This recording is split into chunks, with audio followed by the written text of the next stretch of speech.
in a place called Connecticut. You are with Paul Goslin, former WNHU historian broadcaster. And he is here today for a surprise interview on this subject, veterans and more. Hi, Paul. Hi, Deb. How you doing today? Fine. How are you? Not too bad. Great to see you. Oh, the same. Yeah. I was going to talk today about a certain situation, a story, almost a legend that I heard of, named Bucko Bill. World War II, a veteran, went in when he was 16 years old, had 3 Purple Hearts, literally got his body blown up in the Battle of the Bulge. In the machine gun nest, 5 guys, he's the only one that lived, and he sat there for 5 days eating bugs, drinking water out of a mud puddle while the Nazis walked around and pretending he was dead. Oh my God. Before the Americans came back and then they saved him. But his story basically was like this. That's his war story. But he was a Catholic and he never went to church. And his family finally got the priest to go to him. And he told the priest to go F himself. Said, look it, I said good men die, many good men die, and your Pope was basically more on the side of Hitler and Mussolini than he was on American side at the time. I don't want your church. I don't need your church. That was basically his, and they excommunicated him from the Catholic Church. And you know what he did? He shrugged.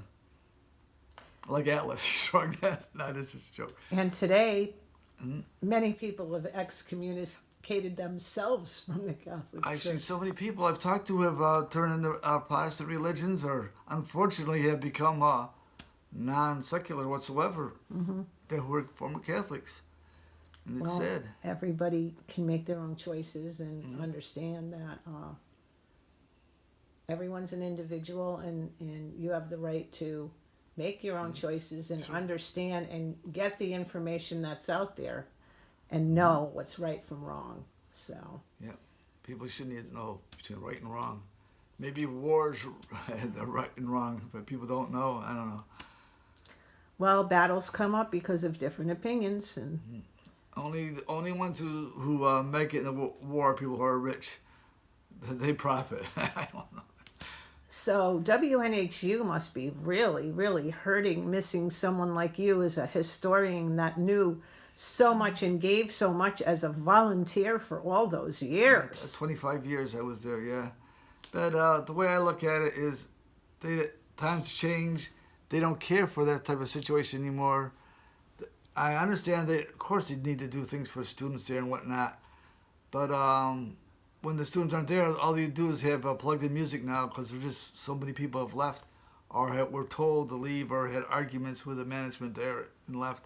And sadly to say, that's how it is. It just seems like the management, from what I'm understanding, was a little bit off balance there. And you can't, you have to have fairness. And fairness is a big word. Right? Oh, yeah. And the thing is... And you have to take into consideration what people have done for the station and what, as dedicated as you were, and you came up with information that blew people away. I mean, things that you never even heard of. I mean, you were a gift to that station, and I'm very upset that that has taken place and happened to you. But well, I still do Music Has No Prejudice online on Facebook. Say that slower so that Music Has No Prejudice online on the Facebook. Music Has No Prejudice online. Okay. Yeah, so it's on Facebook. Mm-hmm. And anybody you can go and look on there and become a member, and then you can just. And I have seen a lot of your interesting posts as always. Well, 3 years I put close to over 3,500, maybe 4,000. Videos I've taken and put on it. Yes. For music. All over the place. So let me ask you this before we go. I thank you for talking about, the vet situation there and the famous... Oh, Mr. Bucko Bill. They call him Bucko? Yeah. And they called him Bucko because... Well, he's like a bucking bronco. Yeah? Yeah. And he was a vet that was very well known back in what year? Well, he was in World War II, the end of the war, Battle of the Bulge.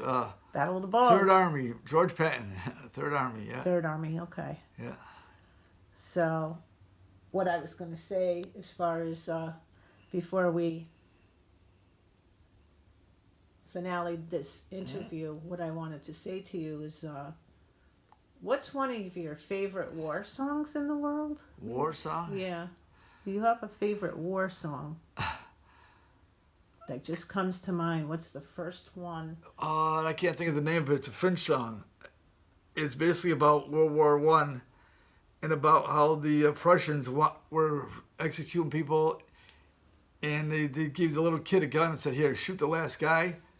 And the little 6-year-old kid turned around and shot the Prussian general. And it's a real story, French story, World War One. So it's a World War One, and it's a French song? Yeah, French song. I'm trying to think it's got the kid's name in it. Oh. And it was put into poem form by Robert Service, the great poet. I love his stuff. Oh, so you do have that information in your head, but you can't think of the title of it. Yeah, because it's a French name, you know. Yeah. Oh, it's a French name. It doesn't roll off my tongue well. Exactly. And what kind of a song is it? What kind of instruments? Well, I heard Country Joe do it with a guitar and just singing it, and it's about a 5.5 minute song. Country Joe who? Country Joe and Fish McDonald. Oh, okay, Country Joe thank McDonald, you. Country Joe and the Fish. Oh, yes. Yeah. Okay. So it's like, So when are you going back on radio? maybe, probably not. Well, not for NHU, but I don't know. Maybe somewhere else. I don't know. All right. Well, It's very difficult to tell. I know you're online, but you never know what's going to happen. Yeah. So here we are today with Paul Gosselin once again. It's very nice to have you on Get With the Program. It's nice to be here. In a place called Connecticut. You got it, Paul. Take care.